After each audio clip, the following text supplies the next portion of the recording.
Garden Basics with Farmer Fred is brought to you by Smart Pots, the original lightweight, long-lasting fabric plant container. It's made in the USA. Visit smartpots.com/Fred for more information and a special discount. That's smartpots.com/Fred. Welcome to the Garden Basics with Farmer Fred podcast. If you're just a beginning gardener or you want good gardening information, well, you've come to the right spot. Do you want a peach tree that produces sweet, juicy, white peaches? And as an added bonus, it's a narrow-growing peach tree, only 8 feet wide, and that's something that can be a real benefit for those of you with limited space to plant a peach tree. Fruit tree expert Ed Livo of tomorrowsharvest.com has the answer to your wishes. It's Fabulous Fruit Friday, and he tells us about the Blushing Pearl Columnar peach. Plus, he has tips for planting several peach tree varieties that ripen at different times. That'll give you fresh, homegrown peaches from June through October. If you plant from seed, you may have had firsthand experience with damping off disease. That's where your seedlings look fine one day, but the next day, they've collapsed. What happened? College horticulture professor, retired Debbie Flower, tells us how to thwart damping off disease. And soils expert Steve Zien has some advice for solving a lumpy lawn. It's all on episode 94 of the Garden Basics with Farmer Fred podcast, brought to you today by Smart Pots and tomorrowsharvest.com. And we'll do it all in under 30 minutes. Let's go. We love to talk with Ed Livo on Fridays because Fridays, it's Fabulous Fruit Friday, and Ed always has a delicious piece of fruit for us to try. Ed Livo with Tomorrow's Harvest, a division of Birchall Nursery. And Ed, what do you have for us tonight? Well, Fred, I'll tell you what, I've got a great variety for people who have limited space. This is called the Blushing Pearl Peach, and it's a columnar variety, meaning very, very narrow. So a tree that maybe grows 18 feet tall if you were to let it go, but only has a width of 5 to 8 feet. So really, really a unique growing tree with fabulous fruit. Fabulous fruit. White-fleshed peach, just fabulous. Well, being that it's narrow growing, that means you could even plant more of them. Yeah, you bet. Oh, man, for high density plantings, this is an ideal variety. And it actually works in conjunction with a series of Tomorrow's Harvest peaches and nectarines called the Urban Skyscraper series. And they're all these very, very narrow varieties. And of course, I'm big on keeping your trees low anyways. And so here's a tree that managing the height is probably about the biggest task you're going to have, and keeping it below 10 feet. And then keeping the width in check is a cinch because this tree grows narrow naturally. Okay. Well, the name Blushing Pearl would sort of imply it has a rather pretty skin on it. It does. It has kind of a pinkish red skin to it. It, almost looks like a pearl. I say great eye candy because it looks like you really want to bite into it. And inside? White flesh, juicy, sweet. I mean, really, really a special, very special piece of fruit. And when does it mature? Blushing Pearl matures right around the middle part of July. So it's, I would consider it a solid mid-season variety. Good hang time. You'll get 2 weeks at least, maybe even 3 till it's soft ripe, and eats very, very nicely firm. So people who like that good crunchy piece of fruit, they'll be real satisfied in early harvests on this variety because it does have that great sweet flavor with that great crunch that people love, especially in the white peaches. A lot of people really like, good crunchy white peach. How adaptable is the pearl peach? Most white fleshed peaches and nectarines aren't that adaptable at all. So this probably is on its borders in zone 6. And then, of course, it'll grow well into zone 9. Yeah, the white flesh stuff tends to be a little bit more challenging. There's a couple of white flesh varieties that are noted for harsher climates, zone 6 and zone 5. One that comes to mind right away would be the poly white peach, is very popular in those zones. The Blushing Pearl is actually made for more peach country, people where, places where you really, peaches do well. One can enjoy many peaches over long season of harvest from probably late June all the way through October. If you were to plant, say, 3 or 4 peach trees, which ones would those be for a successive harvest? Well, you always got to remember that you always choose your successive harvest and what you're going to plant based on your climate zone. So, I mean, that's the general rule of thumb. And, you can go on Tomorrow's Harvest page and find the ripening chart that shows all of the varieties and when they ripen. And so that's a great tool to have. If you're looking for like an early season peach, I would probably start out with, say, like a Gold Dust is a great variety, and that's almost the standard that early peaches, are held up to. Really, really tasty piece of fruit. But one drawback to it, it comes ripe very, very quickly. The tree almost ripens overnight. At the same time, it's kind of like the Santa Rosa plum of peaches, but delicious. Absolutely delicious. So definitely worth a spot in the yard, and just keep it small so it doesn't take up a tremendous amount of space. And then you could follow that up with a Suncrest, which has all, of course, the fame and notoriety from Epitaph of a Peach. And it definitely is a splendid piece of fruit, definitely worthy of a great spot in the yard. And the Diamond Princess, another wonderful introduction from Burchell Nursery, which is very popular, surprisingly enough. I came into the variety not knowing much about it, ate it, found it to be incredibly tasty, and then, of course, went on to realize that it was, in fact, a Burchell variety. Well, now, are these peaches that you just mentioned, are they for warm climates or colder climates? These are all probably in the zone 5 to 9 climates. Oh, well, that's a big wide area. Yeah, they're broad. And keep in mind, Zone 5 peaches are going to be iffy. Most of the time, you've got to choose a location that has great air drainage. You want a location that has good soil drainage. You want to have a location that isn't in a frost pocket. You want to have a location that gets a great full day's worth of sun, and very, very much dependent on the morning sun in those Zone 5 and even in Zone 6. Those areas tend to have challenging springs, where the blooming of the tree may very well not, of course, coincide with inclement weather that comes in and just, beats the blossom all to pieces. That can be a problem. So to recap then, for USDA zones 5 through 9, if you want 4 peach trees with a successive harvest, they would include the Gold Dust peach. One of the great new varieties, Marble Ginger, that's a great variety that we'll actually feature later on in one of the future shows.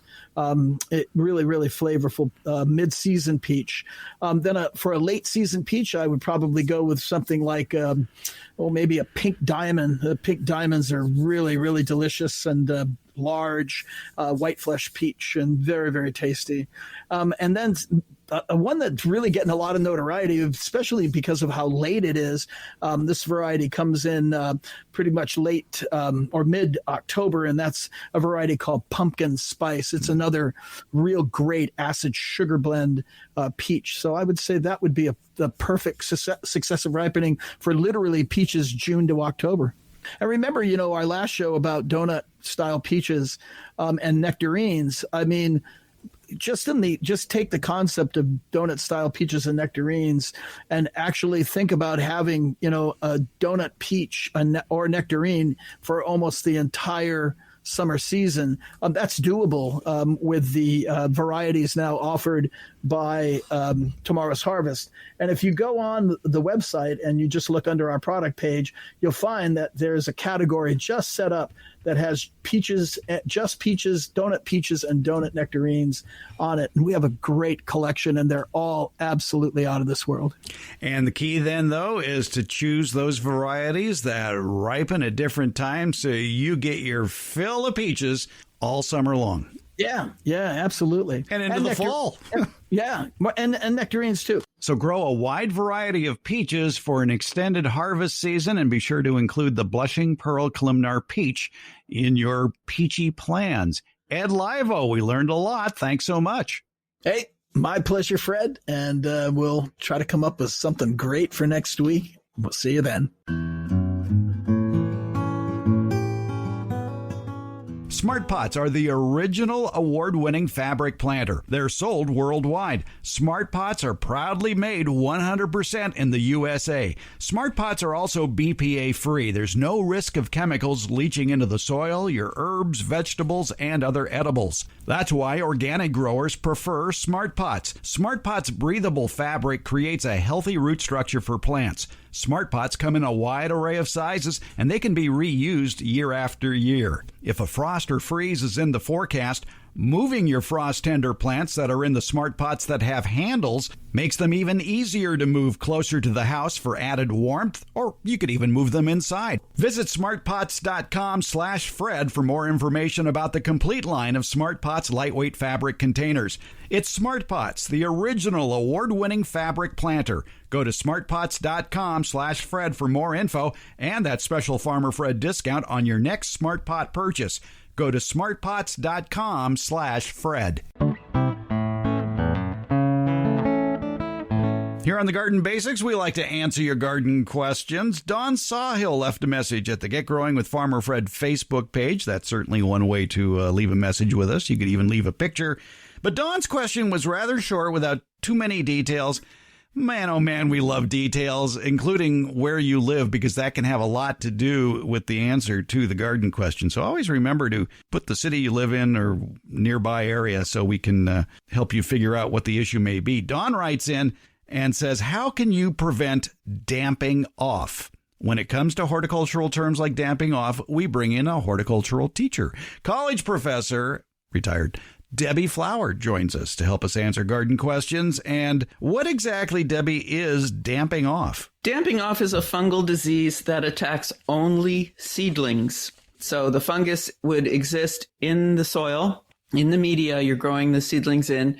And when the moisture and temperature are correct and the seedling is at the right stage of growth, which is typically when it doesn't even have true leaves. So when a seed germinates, the food supply that is inside the seed sometimes comes above ground and looks like a leaf, turns green, but it's often not the shape of the leaf that the plant has ultimately. The stem is above ground. Let's say it's a tomato. The stem is above ground and we have the two little cotyledons on either side of the stem. And that's it. That's all we have. It's a very tiny plant and it's very susceptible to attack by fungus. And that the fungus can, if you have damping off, that's what at that stage, it will attack the stem. Typically, if you go to bed one night, all your seedlings are up, yay, hooray, I got good germination. The next morning you come out and they're all laying on their side as if they've been cut right at soil level. That's what damping off does. It attacks, the fungus eats the stem right at the soil level. The causes of that are many and varied. And for those of you who plant via seed, I guess cleanliness can help you a lot in keeping this from happening. Right. So what you need to do is prevent the damping off from getting into your system, into your containers, your media, and then you grow the seedling up as quickly as possible so that it gets beyond the seedling stage as fast as possible. So clean containers. I always empty my containers and rinse them out of any media. The thing you want to get rid of any media that's on them that you can see or that you can feel. Sometimes I'll bring them in the kitchen and wash them in the kitchen sink. And if I'm starting something from seed that is very drought tolerant, typically California native, it would be for me, I will actually run the washed containers through a bleach solution, a 10% bleach solution. So 1 part bleach, 9 parts water. Make it after I've washed the containers because the effect of the bleach only lasts for 20 minutes. It still smells like bleach after 20 minutes. It still feels weird when you put your hands in it after 20 minutes, but its ability to kill fungus on a pot has ended after 20 minutes. So I mix up the bleach solution and make sure that it gets on every part of the container and then drip dry. So clean containers are important. Clean media. I reuse media all the time, but not for starting seeds, because seed starting, you need as clean and sterile a media as you can. In seed starting, use soilless mix. You can buy it in a container. And if you, like I do, pour it into another container, I use kitty litter boxes. that container itself needs to be clean. Then you put it in your clean containers, use fresh seed. I'm always saving seed and trying to start things that were old. But if the seed is slow to germinate, then that gives the fungus, if it's present, more time to attack that plant. So use fresh seed, grow it in the conditions that are best for it. So the temperature, seed in general, no matter where it's native to, germinates best right around 70 degrees Fahrenheit. So damping off attacks when temperatures get below that. It likes cooler temperatures. So if you can use a heat mat, start them inside, whatever will get you that 70-degree temperature in your media so the seed will germinate as quickly as possible and grow big beyond that first seedling stage quickly. That will help avoid damping off. Well-drained media, make sure you have some perlite or pumice or sand in that media so that it drains well. You're not keeping water in it too long because damping off moves with water. I've seen flats of seedlings and you can tell what direction, where the damping off started, has to start somewhere. And then it moved with water across the flat and all the seedlings fell over like dominoes in that one direction as the water moved. Thin your seedlings, actually plant at the spacing suggested on the package. If you have many, many seedlings close together, it's really easy to do. Just open that seed packet, pour it on the surface, cover those seeds, water it, walk away, but you'll get a whole forest of seedlings. And that keeps those seedlings from drying out, and that wet condition favors the damping off. Use a fan. Have a fan on. In professional greenhouses, there are fans on all the time. In my greenhouse, the fan runs about half hour, 40 minutes a day. That after you've watered, the water dries off from that seedling as quickly as possible. So good air circulation, well-drained media. You could water from below. That would require having your containers of seedlings in something that holds water, and then you add the water to the bottom, let it soak up through the media, and that will keep some of the water off the surface, and that will help prevent the damping off. But you're going to have to go back and empty any water that was not absorbed by the seedlings, and you have to apply enough that it wets the whole column of soil that the seedlings are in. There's some anecdotal treatments or preventions. One is using redwood shavings or peat moss or bark in the media. And that was recommended by University of California Integrated Pest Management website. The pH I know of the peat moss is very low, and funguses are less likely to survive in low pH media. I don't understand the suggestion to use redwood shavings. My experience with starting seeds in anything with redwood in it is that the seeds don't grow. So I would have to look into that more closely. I would support the peat moss use, but having wood in a seedling mix doesn't sit well with me. The other thing I've read anecdotally is to apply chili pepper to the surface, that somehow impedes the damping off fungus. I tried it when I was teaching. The other, I think, is chamomile tea. And the students, of course, want to try anything, and I'm fine with that. So we tried both of those treatments. The greenhouse smelled strange when it was full of seedling flats that were doused in chili pepper, but I did not see any improvement from using either chili pepper or chamomile tea. I'll let your listeners do research on that. Okay. Good luck on that. Yeah, really. And whatever you do, don't smoke banana peels. Thank you. All right. I have questions about what you've been saying. Okay. All right. So you got all these seedlings in one pot. I'm guilty of that, as many people are. I'll throw 3 or 4 seeds into a pot and let them germinate, and then pick the one that is strongest and leave that. Maybe in the future, I'll be more diligent about removing those other seedlings quicker. My question is, do you pull them out or do you clip them? You clip them. At the point that the plant is out of the ground, there's obviously some roots underground, and you want to preserve the roots of the seedling that you're going to keep and grow into a larger plant. So you don't want to disturb them or harm them in any way. By pulling out the seedlings that occur around it, you could harm the root system of the one you're keeping. So it is best to clip them with a small pair of scissors, or if you've got a good thumbnail, that's what I use. and just go in there and pinch them off. The third possibility here is that you unpot the pot of seedlings, put it in a container of water. Water acts as a lubricant, and then you can more easily tease apart the separate plants if you want them all to grow on, and plant them each one into their own container. The thing to watch, though, is that, remember, damping off hits very early in the plant. It's really too early to be transplanting the plant. You really don't want to transplant a plant until you get first true leaves. Are you still there? Yeah, I'm still here. I'm taking a nap. I'll just keep talking. Yeah, okay, so go ahead. But if you do want to transplant a plant, we have many seedlings in a container. If they have at least first true leaves, so not just the leaves that came out of the seed, but then the next set of leaves, then you can separate them in the water, but handle the seedling only by the leaves or the roots, not by the stem. You're strong, the seedling is weak, that stem can easily be damaged and broken, and if you do that, you've killed the plant. Good answers from Debbie Flower. Debbie, thanks so much for your efforts on this. Oh, my pleasure, Fred. Thank you.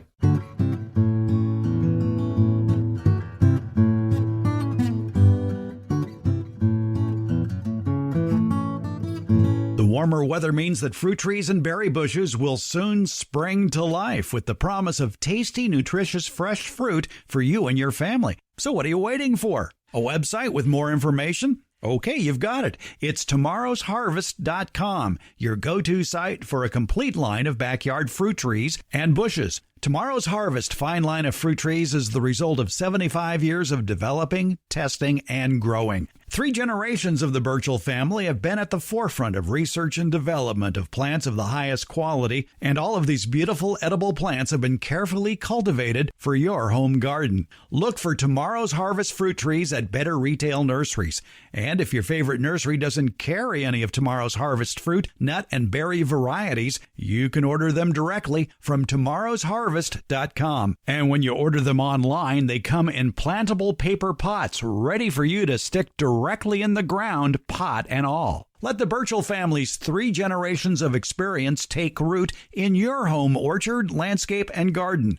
Tomorrow's Harvest. It's goodness you can grow. If you want to find out more about their nutritious and delicious fruit and nut varieties, visit tomorrowsharvest.com. The Garden Basics with Farmer Fred podcast has a lot of information posted at each episode. Transcripts, links to any products or books mentioned during the show, and other helpful links for even more information.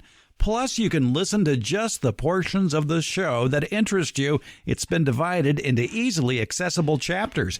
And you're going to find more information about how to get in touch with us. You can leave an audio question without making a phone call. You do it via SpeakPipe.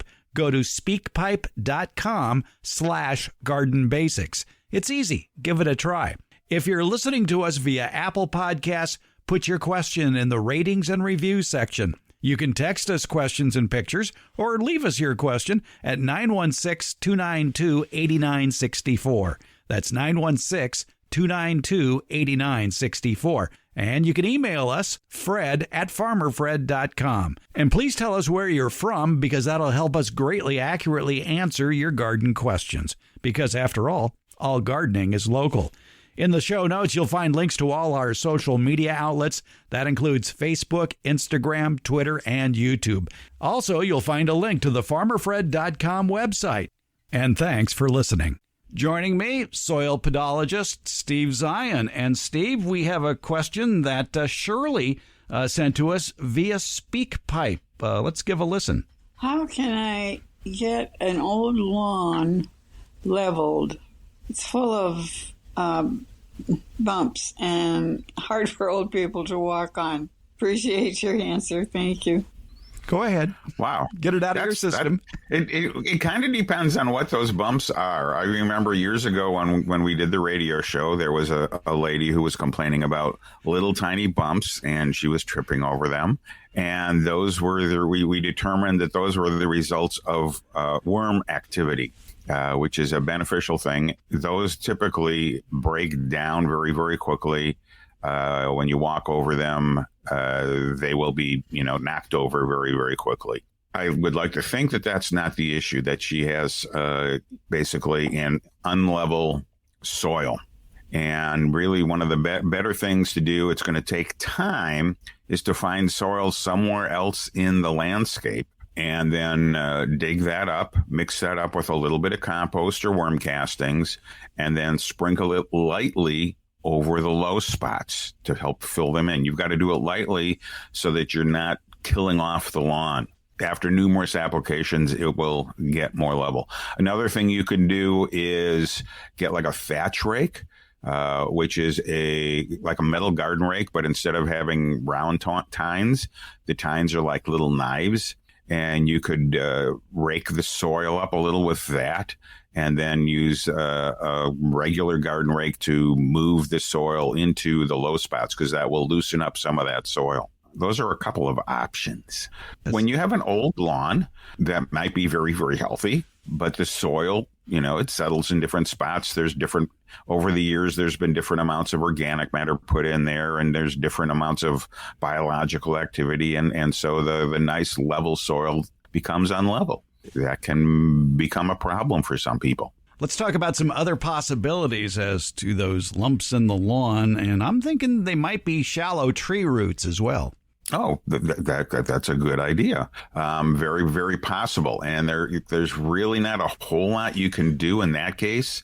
The problem was that when the tree was younger, it didn't get deep irrigation. It was probably in the lawn. And so people were thinking if they water the lawn, they water the trees, which causes a lot of surface roots. You've got to water your trees deeply. Once those roots start causing the problem, and there's really not a whole lot you can do. You don't want to cut those roots out. Your best bet is to basically give up on the lawn in that area and put down a mulch and create a level area that way for walking where you won't trip over the tree roots. Because if you start cutting those tree roots, especially if they're large, you're going to reduce the amount of food and water that plant gets. And you're also going to reduce that tree's ability to stay up straight on a windy day. So it could end up blowing over. And those roots as well would just resprout anyway and probably stay close to the surface. Yeah, that's probably true. So another option might be, like you say, maybe give up on the lawn idea, and maybe you don't want to cover it all in mulch. Maybe install some pavers, some walkways through your normal traffic areas across the lawn. Well, you could do that. Just make sure that you're not putting the paver directly on the tree root, where that could end up rubbing against the tree root and eventually causing a wound, especially when people start walking on it and applying pressure to that tree root. Let's hope it's just little mounds of soil created by earthworms. Really. And if that's all it is, and you find them really objectionable, just rake them on occasion. You've got to realize that those worm castings on the soil surface are one of the best fertilizers and soil conditioners you have. They provide a lot of nutrients. They provide a lot of soil biology that breaks up our clay soils. And you've got to realize that earthworms are Mother Nature's rototillers. And they will help loosen up those clay soils and allow water and air and fertilizer and mulch to get incorporated more easily into the soil. Steve Zien, soil pedologist, thanks for answering Shirley's question for us. Happy to do so. Garden Basics comes out every Tuesday and Friday and is brought to you by Smart Pots. It's available just about anywhere, and that includes Apple Podcasts, iHeartRadio, Spotify, Stitcher, and Google Podcasts. And for Northern California gardeners, it's the Green Acres Garden Podcast with Farmer Fred. It's available also wherever you get your podcasts. Thank you for listening, subscribing, and leaving comments.